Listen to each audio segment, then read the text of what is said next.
Hello mga katrana. Beat the summer head. Hindi yan summer. Heatwave yan actually. With this. Mahal? Pwede na. Init. What's up? Hello mga katrana. Heatwave pa rin po sa UK.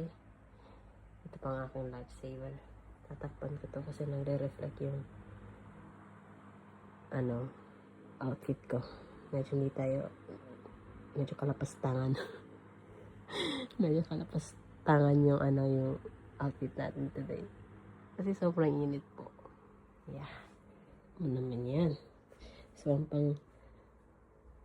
ang paraan lang natin to fight the heat is ito. Para ma-AC dito eh.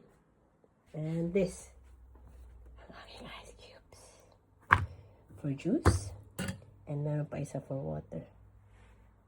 Look at that. Bro. Wow.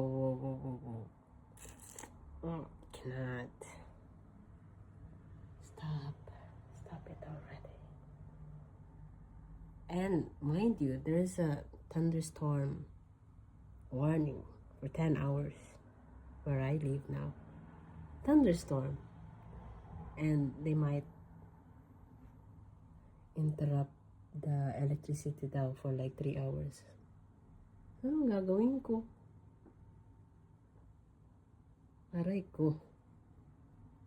Anyways, that's that. This is for my juice. Dami ko ng juice dyan. And this for my water. The rest of that. So, ito lang po. Pag natunaw na yan, by that time, matigas na naman to. So, ulit-ulit lang.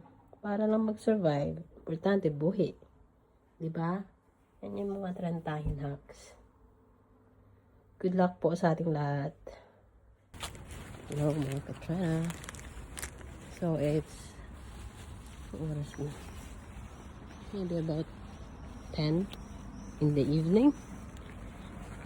But it's still very bright, as you can see. And I went to a shop.